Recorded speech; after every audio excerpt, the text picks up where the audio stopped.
దేవుని నామానికే మహిమ కలుగుగాక.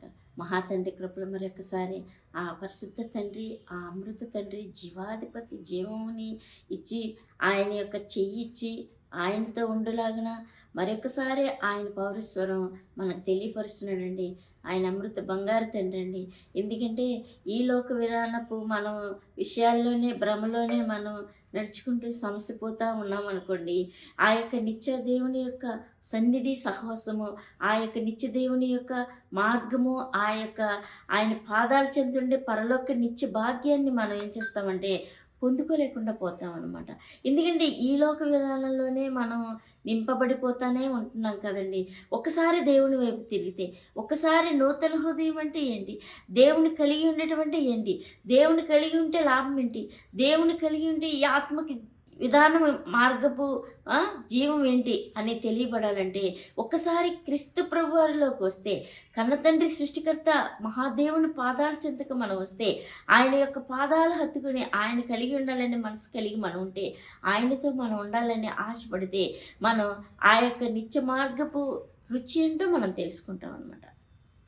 అయితే మనకి ఈ లోక విధానంలో అయితే అస్సలు క్రీస్తు ప్రభువారు మనకి తెలియబడబడదు అనమాట. ఎందుకంటే ఈ లోకంలోనికి వెలుగు వచ్చింది, కానీ ఆయన ఆ యొక్క లోకం ఏం చేసిందంటే ఆ వెలుగుని గ్రహించలేకపోయింది. అయితే అందరైతే ఆ యొక్క దేవుని కుమారులుగా ఆయన మార్గంలోనికి రావాలి, ఆయన వెతికి ఆయన పొందుకోవాలనుకునే ఆత్మ, ఆ యొక్క ప్రేమ కలిగి ఉన్నారో వారికి దేవుని కుమారులుగా ముద్రించబడి ఆయన యొక్క ఆత్మల అనుగ్రహాన్ని కూడా పొందుకొని అప్పుడు ఈ లోక విధానం ఏంటి, ఈ లోక మనుగడ విధానంలో మనం ఎలా జీవిస్తున్నాం, మన విధానం ఏంటి అనేది తెలియపరచబడేది ఆ యొక్క పరిశుద్ధ ఆత్మదేవుడేనమాట. ఆ యొక్క అమృత వాక్యపు భాగ్యాన్ని మనం పొందుకోవాలంటే, ఇట్టి దేవుని యొక్క విధానాన్ని రుచి మనం తెలుసుకోవాలంటే ఈ యొక్క దేవుని సన్నిధిలోనికే రావాలన్నమాట. అయితే ఆయన ఏం చెప్పాడు, బేదలకు సువార్త వినిపించబడుతుంది, మరణ ఛాయలో ఉన్న వారికి వెలుగొస్తుంది. ఆయన యొక్క నిత్య జీవపు మార్గాన్ని ఆ యొక్క యెషయా గారు ప్రవచించినటువంటి దేవుని వాక్యం నెరవేరబడుతుంది ఇప్పుడు ఈ క్షణంలో అని ఆయన చెప్పాడు. ఆ యొక్క దేవుని మాటను, దేవుని వాక్యాన్ని విశదీకరించి చెప్పినప్పుడు ఆ యొక్క ప్రజల కనుక నిజంగా దేవుని యొక్క మానవత్వపు ఆత్మ జీవం కలిగి ఉంటే, ఇవి ఇప్పుడు మనం మంచిగా ఉండి మైండ్ ఇదిగానే ఉండి కళ్ళు బాగా పనిచేస్తున్నాయి అనుకోండి, మంచిగా ఉన్న అన్నం ఉడికిన ఎలాగో, ఉడకనన్నం ఎలాగో, అసలు చెడిపోయిన అన్నం ఎలాగో ఎలాంటిదో, మంచిగా ఉన్న అన్నం ఎలాంటిది అనేది తెలుస్తుంది కదండి.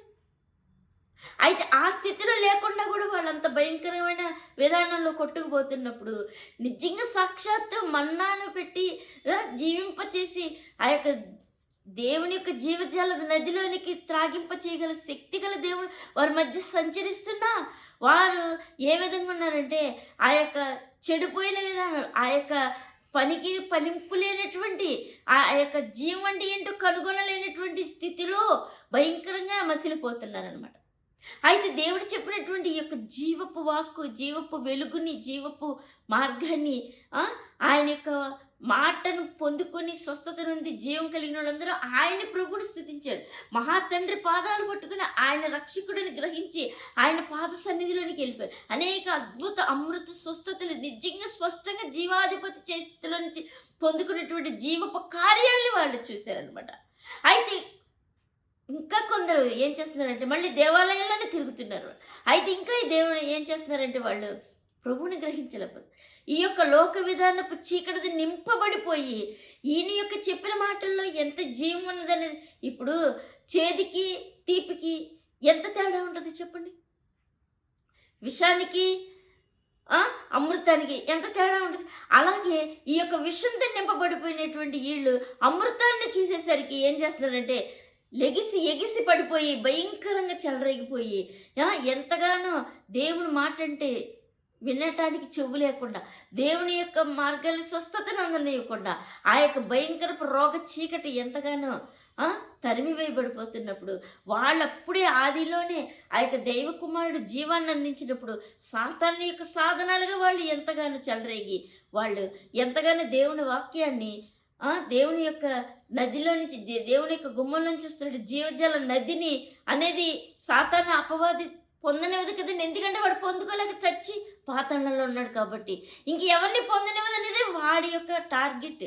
అయితే వాడు ఏం చేస్తాడంటే వాడి సమూహాన్ని ఈ లోకల్లో సింహాసనం వేసుకున్నటువంటి వాడు ఏం చేస్తాడంటే వాడి విధానపు కోణంలోని వాడి విధానపు ముళ్ళ చెట్లుగానే వాడి విధానపు ముళ్ళ కత్తుల్లాగానే పెంచుకుంటూ ఆ యొక్క విధానంలో ఎలా చేశాడంటే అందంగా దగదగ మెరిసిపోయి ముందుగానే ఉన్నట్టుగా సమూహపు ముందుగానే ఉన్నట్టుగా ఊరికి ముందుగానే ఉన్నట్టుగా ఎంతగానో ఉంటారనమాట. అయితే దేవదేవుడు ఇంకా ఎంతగానో కరుణించి ఇంకా ఆ యొక్క నినేవే పట్టణస్థులు నశించిపోతారు, వాళ్ళు 40 రోజుల కంటే ఇంకెక్కువ పోతారు, చచ్చిపోతారు, వాళ్ళు మరణం అంత భయంకరంగా వాళ్ళ మీదకి వస్తుందని చెప్పేసి ఆ యొక్క దేవుని యొక్క దాసుడిని పంపించి ఆయన కూడా నేను వెళ్ళను తండ్రి వాళ్ళ దగ్గరికి అన్నప్పుడు కూడా ఎన్నో తిప్పలు పెట్టించి అయినా సరే ఆయన మాట వినిపించి ఆ యొక్క 1,50,000 మందికి దేవుని సత్య సువార్త నశించిపోకూడదు, నాశనం అయిపోకూడదని ఎలాగా ఆ రోజున ఆ యొక్క పాత గ్రంథంలో దేవుని యొక్క ప్రవక్తల ద్వారా వెళ్ళి దేవుని మాటని ఒకసారి మారు మనసు నొందితే మీరు ఒకసారి మారు మనస్తే ఆ మరణం తప్పిపోతుంది. మీ బ్రతుకులు బాగుంటే జీవంలోనికి మీరు దేవుణ్ణి కలిగి ఉండడానికి మార్గం ఏంటో తెలుసుకుంటారన్నటువంటి సత్య జీవ మార్గాన్ని ఆ యొక్క దాసుని ద్వారా తెలియపరిచి బయలుపరిచి ఆయన యొక్క మార్గాన్ని ఆయన యొక్క జీవాన్ని సమాధానాన్ని ఆ యొక్క భూమి మీదకి ఆ జనంలోనికి పంపించాడనమాట ఆయన.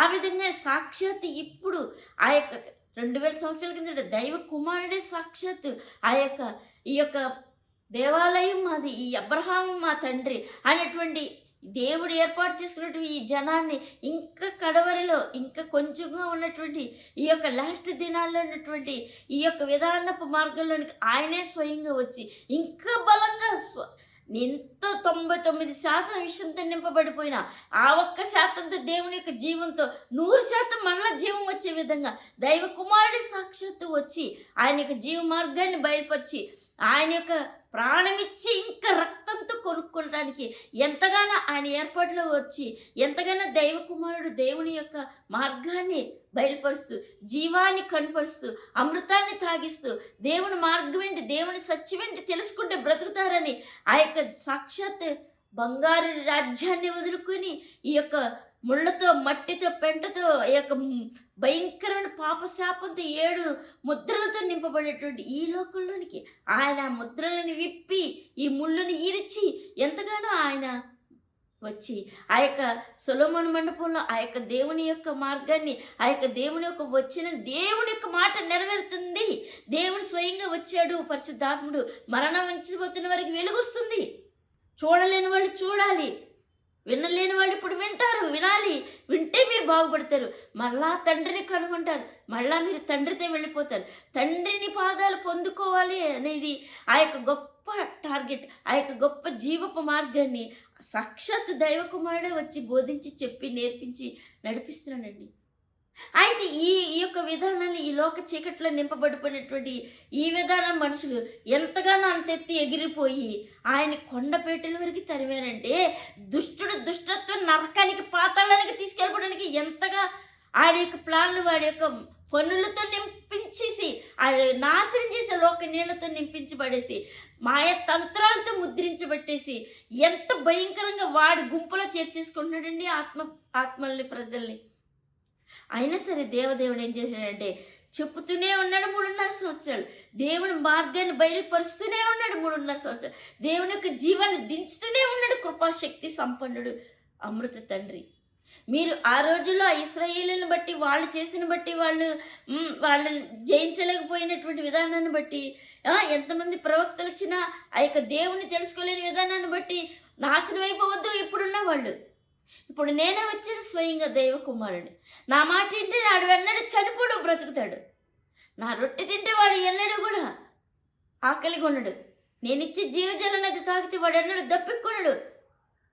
మీరు వాళ్ళని చూడొద్దు, ఇంకా దేవ సన్నిధి ఉంది, సాక్షాత్ దేవుని దగ్గరికి నేను తీసుకెళ్తాను అని ప్రధాన యాజకుడిగా పరమ పురివాసుడిగా దేవుని కుమారుడిగా ప్రాణమిస్తానికి ఆయనే వచ్చి స్వయంగా ఆయన బోధిస్తున్నప్పుడు ఆయన యొక్క మాటలు విన్నటువంటి నికోదేమనే ఒక ఆయన ఆ యొక్క దేవుని విధానపు బిడ్డ ఏం చేశాడంటే వచ్చి ఆయన కూడా మరి ఈ లోక విధానంలో ఎంతగానో భయపడిపోయి పగలో ఎంతగానో దేవుని ఆరాధించాల్సిన ఈ యొక్క విధానంలో భయం కొలది, ఈలోక విధానం కొలది ఆయన రాత్రి జామున వచ్చి దేవుని దగ్గరకు వచ్చి దేవుని ఎలా మాట్లాడుతున్నాడో ఒకసారి అడగండి.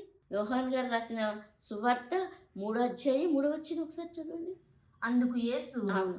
అతనితో, ఆ, ఒకడు కొత్తగా జన్మించితేనే గాని చూసారా? అతడు దేవుని రాజ్యంలో చూడలేడని అవును. నీతో నిశ్చయంగా చెప్పుచున్నాను ఆమేన్. నేను. ఆ, అందుకు నికోదేము, ఆ, ముసలివాడునైనా మనుషుడు ఎలాగూ చూసారా? జన్మింపగలడు? అవును. రెండో మారు తల్లి గర్భమందు ప్రవేశించి జన్మింపగలడా ఆ, అని ఆయన అడుగగా ఆ, యేసు ఇట్లా నేను, ఉమ్, ఒకడు నీటి మూలముగాను ఆత్మ ఆమేన్. మూలముగాను ఆమేన్. జన్మించితేనే గాని ఆ, దేవుని రాజ్యంలో ప్రవేశింపలేడని నీతో అవును. నిశ్చయంగా చెప్పుచున్నాను. ఆమేన్. స్తోత్రం.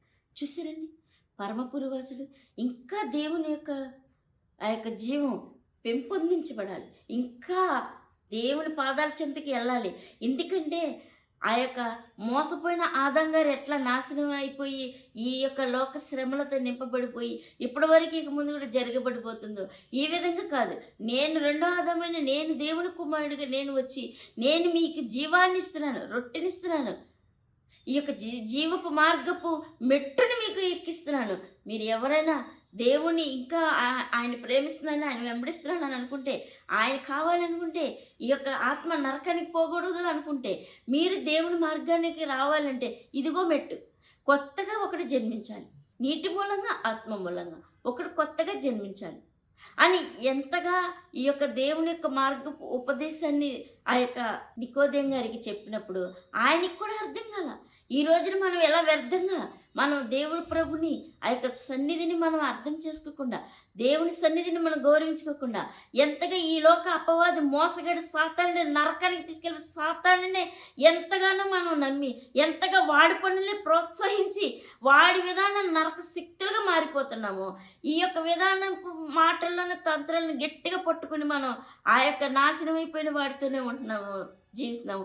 ఈ నికోదేం గారికి కూడా అర్థం కాకుండా ఎలా ప్రభు తల్లి గర్భంలోకి వెళ్ళి జీవించాలా అనే మాట మాట్లాడుతున్నప్పుడు ఆయన నీటి మూలంగా కానీ ఆత్మ మూలంగా కానీ జన్మించాలి అని దేవుడు చెప్పాడంటే, ఆ రోజున ఆయన ఇంకా ఆయన యొక్క సన్నిధిని ఇంకా లోతుగా వెళ్ళి దేవుని యొక్క పాదాలు హత్తుకుని దేవుని మార్గంలోకి వెళ్తే ఇంకా ఎంత పరమపురివాసుడు, ఇంకా ఎంతగా తేలిపబడిపోయి ఉండేదో ఆయన యొక్క నిత్య మార్గపు శక్తి గల దేవుని మాట యొక్క మెట్టుని, అట్టి బంగారు కొండని ఈ నికోదేం గారు ఏం చేశాడంటే విన్నాడు, అర్థం చేసుకున్నాడు, తెలియబడింది దేవుని మార్గం. అయితే ఈయనలో ఉన్నది ఈ లోక భయము ఆయనతో కలిగి ఉండటానికి కొంత సమయం తీసుకున్నాడు. ఆయన శిలువ మరణం పొందినంత వరకు వీళ్ళు చేసిన ప్రతి పనిని ప్రత్యక్షంగా చూసి ఆయన చేసిన ఆ యొక్క న్యాయమైనటువంటి ప్రాణం ఇచ్చినటువంటి జీవాధిపతి తండ్రి దేవుని కుమారుడిగా ఉన్నటువంటి ఆయన యొక్క సత్య మార్గపు అర్పణ, ఆ యొక్క రక్తాన్ని కార్చినటువంటి మార్గాన్ని చూసి అప్పుడు ఈయన ఏం చేశాడంటే చీ అని వదిలేసి ఇది ఎంత సాతాను మార్గం అని అప్పుడన్నా తెలుసుకున్నాడు. కాబట్టి బ్రతికిపోయి దేవుని ఆ యొక్క అర్థవ విధానంలోనికి ఆ యొక్క పాలు పంపులు పొందటానికి ఆయన ఆ యొక్క లాస్ట్ విధానంలో కూడా ఆ సమయం దొరికిందండి. అయితే ఈ రోజుల్లో కూడా ఈ కడవరి దినాల్లో కూడా ఈ యొక్క సత్య సువార్త వినబడుతుంటే మనం ఏం చేస్తున్నామంటే ఈ లోక విధానపు చీకటితో, ఈ లోక విధానపు మత్తులో మాయలో ఈ యొక్క భయంకరమైన బ్రహ్మ చీకటిలో పడిపోయి మనం ఈ యొక్క కనపడుతున్నటువంటి వెలుగు కనిపిస్తున్నటువంటి నీతి సూర్యుడకు దేవుణ్ణి మనం విడిచిపెట్టి ఆయనే వద్దు, ఆయనదికేముంది, ఆయనకేమీ లేదు, మనకే ఉంది అంతా అనుకొని బూడిదలో పాత్రలలో కలిసిపోయి నాశనం అయిపోయి దీనికోసం పాటుపడి ఇట్టి కన్నపడినటువంటి అక్షయమైన దేవుని యొక్క మార్గాన్ని, దేవుని యొక్క మాటలు మనం వినకుండా, ఆయన సత్య సువార్తలన్నీ మనం ఆయన యొక్క నిత్య మార్గాన్ని వెతకకుండా పొందుకున్నా వదిలేసే విధానంలో మనం ఎంత భయంకరంగా జీవించామంటే రక్షించే నాదుడు ఉండడు అనమాట.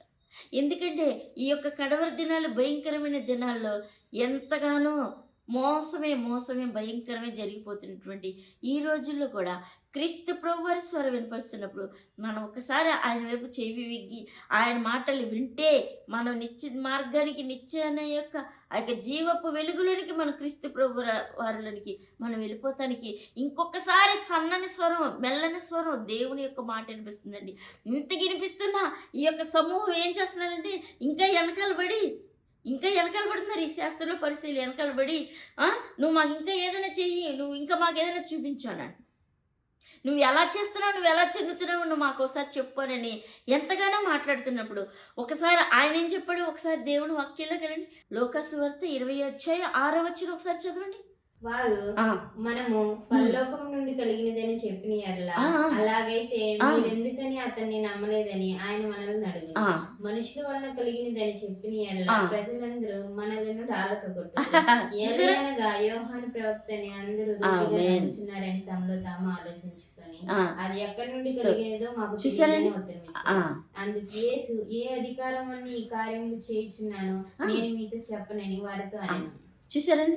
ఈ లోక విధానంలో మనం ఎంతగా ముదిరిపోయి మనం ఎంతగా భయంకరంగా క్రీస్తు ప్రభు ఎవరు, ఆయన ఎవరు, ఈయనెవరు అనుకుని మనం ఎంతగా వదిలేసి నిర్లక్ష్యంగా బతుకుతూ మనం కూడా ఇంకా ఏదైనా జరిగితేదేమో చెప్పమండి, చూపమండి అనే మార్గంలో, మాటల్లో, విధానంలో మనం వెళ్ళామంటే లాస్ట్ కడవరి దినాల్లో కూడా ఏమైపోద్దో తెలుసండి? క్రీస్తు ప్రభు వారు స్వయంగా చెప్తున్నాడు, ఆయన స్వయంగా చెప్తున్నాడు, నేను కూడా ఏ విధంగా దేవుని యొక్క మార్గాన్ని మేము తెలియజేస్తున్నాను, దేవుని యొక్క శక్తిని మీకు బయలుపరచడం అనేది నేను కూడా చెప్పను పోండి అంటున్నాడు ఆయన. చూసారండి? అందుకే తలుపు వేయబడక మునిపే, తలుపు అంటే ఏంటి? ఈ లోక మార్గం, ఈ యొక్క జీవన విధానం మూసివేయబడుతుంది. పరలోక మార్గం యొక్క జీవాన్ని మనం తెలుసుకోకుండా ఉన్నామంటే ఈ మూసివేయబడిన దాంట్లోనికి ఈ యొక్క దుష్టపవాది వచ్చాడంటే ఇప్పటి వరకు తిన్నదంతా కక్కిచ్చి భయంకరమైన నరక శిక్షలోనికి, భయంకరమైన వేదన భరితమైనటువంటి నికృష్ట మార్గంలోనికి ఆ యొక్క తిప్పలు మామూలుగా ఉండవన్నమాట. అట్టి విధానంలోకి మనం వెళ్ళక మునిపే ఈ యొక్క దేవుని యొక్క మార్గాన్ని, ఈ యొక్క శాస్త్రులు పరిశీలన వల్ల ఎదిరించక దేవుని యొక్క మార్గాన్ని, దేవుని యొక్క సత్య వెలుగుని మనం గ్రహించి వినయం కలిగి తగ్గించుకొని ఆయన యొద్దకు వస్తే ఆ నిత్య మార్గాన్ని మనం కనుగొంటే ఆయనతో పాటు మనం వెళ్ళిపోయి మునిగిపోతున్న పేతురు గారిని కూడా లేవనెత్తిన, ఎంతగాని ఎదురు తిరిగిన అపోస్తలుడైన సౌలు గారిని కూడా పౌలుగా మార్చిన, ఆ యొక్క దేవుని యొక్క విధానంలో ప్రాణ సహితం అర్పించిన ఆది సంఘం వలె దేవుని యొక్క బిడ్డలంటే ఏంటనేది ఆత్మని కలిగింప చేసి, ఆత్మని ముట్టి ఆయన యొద్దకు రావాలనుకుంటే ఇట్టి ఆత్మతో నింపి పైకి లేవనెత్తి అప్పుడు చూపిస్తాడండి ఆయన నిత్య మార్గం యొక్క వెలుగు, శక్తి, బలం ఏంట. అప్పుడు మనం అనుకుంటాం, ఆ రోజున భక్తులు ఈ యొక్క విధానం అంతా పెంటే కదా అని అనుకుంటే మనం ఏమనుకుంటాం, బైబిల్లో ఏముందండి, ఏమి లేదనుకుంటాం. కానీ వాళ్ళు ఏమనుకున్నారు, దేవుని కోసం సమస్త విడిచిపెట్టి దేవుని యొక్క మార్గంలోనికి వెళ్ళినప్పుడు ఈ లోకంలో ఏది లేకపోయినా పర్వాల ఆ నిత్య పరలోకపు దేవుని కుడిపార్సిన దగ్గర కూర్చుని ఆ యొక్క మధ్యాకాశంలో ఉండే భాగ్యాన్ని పొందుకున్నారండి. అట్టి మెట్టులోనికి మనం వెళ్ళాలనుకుంటే ఈ యొక్క తుచ్చమైనది, ఈ యొక్క నాశనం అయిపోయే విధానాన్ని మనం విడిచిపెట్టి ఒక్కసారి దేవుడి మాటకు లోబడి దేవుని పాదాల చెంతకు వస్తే అమృతమైన మార్గంలోనికి వెళ్ళి ఆయన నిత్య వెలుగును కనుగొని ఆయన పొందుకొని ఆయన ఎవరని మనం ఆయన యొక్క జీవజల నదిని మనం తాగితే మా పౌలు గారు చూసినప్పుడు ఇక నా ప్రాణం అర్పిస్తాను తప్ప ఆయన ఎవరో నేను ఎరగనని చెప్పను, ఆయనే నా కొరకు ప్రాణం పెట్టిన క్రీస్తు ప్రభువారని ప్రాణాన్ని ఎంతగా ఇప్పుడు కొబ్బరి చెక్కును కనుక చేస్తే ఎలాగా అది తురుమైపోతుందో అంత విధంగా ఆయన కోసం ఆ యొక్క ఆత్మని, ఈ యొక్క శరీరాన్ని కూడా దేవుని విధానంలోనికి మలిచేసి దేవుని పొందుకున్నాడండి. అట్టి నిత్య యొక్క దర్శన భాగ్యం, అట్టి నిత్యని దర్శన మాటని, దర్శనం యొక్క ఆ అమృత కొండ యొక్క మెట్టుని చూపించాడంటే అసలుకి అది పొందుకున్న వాడికి తప్ప మరి ఇంకెవరికి తెలియదు. అట్టి భాగ్యాన్ని ఇస్తాను, అట్టి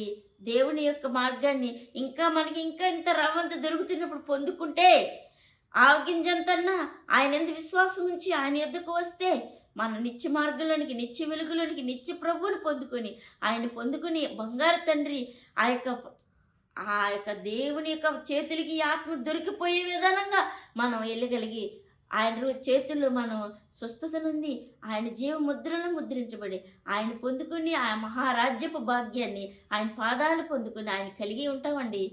ఆమె.